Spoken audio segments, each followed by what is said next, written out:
बेलपत्र की महत्वता इतनी होती है कि शुगर, बीपी, थायराइड, चर्म रोग, सोराइसिस जैसी बीमारियां समाप्त कर देती है।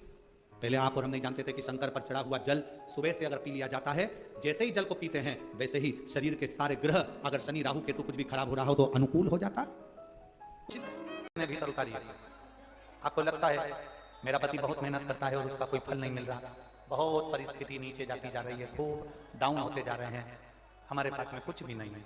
यहाँ तक कि मेरे पास इतना भी नहीं कि मैं सीहोर कुबेरेश्वर धाम भी चले जाऊं और रुद्राक्ष उत्सव की कथा में नहीं है इतना, और मैं सीहोर तक भी नहीं जाता हूं, मेरे पास धन नहीं। जितने मोबाइल पर सुन रहे हो, जितने यहाँ पंडाल में सुन रहे, आपको लग रहा है मेरा ये काम नहीं हो रहा, मेरे पास में इतना नहीं है, मेरा बहुत व्यापार कर रहे हैं पर आ ही नहीं रहा, धन कहीं से नहीं आ रहा, बहुत टेंशन में जीवन चल रहा है। तब 7 बेलपत्र लेना है। 7 बेलपत्र में से सबसे पहली बेलपत्र, घर से जब चलो तो घर के पास में जो घर के अंदर रसोई घर में मटका होता है, क्या बोलते हैं यहाँ पर, हंडा, मटका, गगरा, घड़ा, जिसमें तुम पानी भरते हो, टंकी, बाल्टी, जो भी होता है रसोई घर में जो पानी भरते हो पीने के, हंडे में, बॉटल, उसमें टंकी में, जिसमें भी तुम भर के रखते हो, एक बेलपत्र उस हंडे के पास में, मटके के पास में वहां रखना है। घर से उसी मटके में से पानी लेना है, उसी हंडे में से एक लोटा जल लेना है, उसको लेकर जाना है। एक बेलपत्र वहां रख दी, बची कितनी, 6 बेलपत्र में से चलते चलते एक बेलपत्र पानी लेकर जब जाओ तब एक बेलपत्र बेलपत्री के वृक्ष के नीचे बेलपत्र चढ़ा के उस पर जल चढ़ाना। 6ठी बेलपत्र, जल को पूरा मत चढ़ाना, जल लेकर चढ़ाना। 5वें नंबर की बेलपत्र नंदीश्वर के पास में, जिस नंदी का पांव ऊपर की ओर हो, एक पांव नीचे दबा रहता है, पांव ऊपर वाले पांव के पास में एक बेलपत्र रख देना। 5वें नंबर की बेलपत्र वहां रख दीजिए।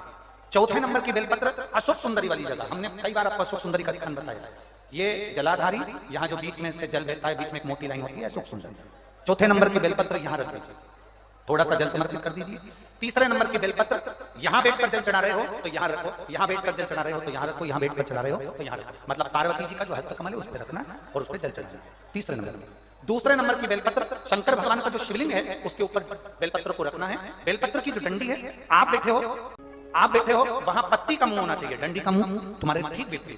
बेलपत्र यहाँ रखें, 2रे नंबर में जल चढ़ाएं।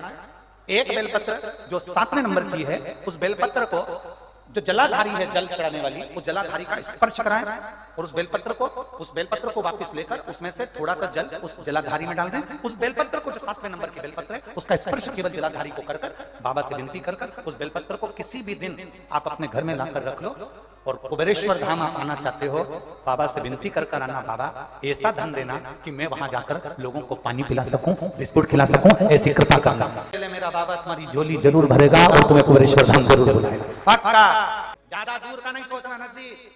7 बेलपत्र का उपाय।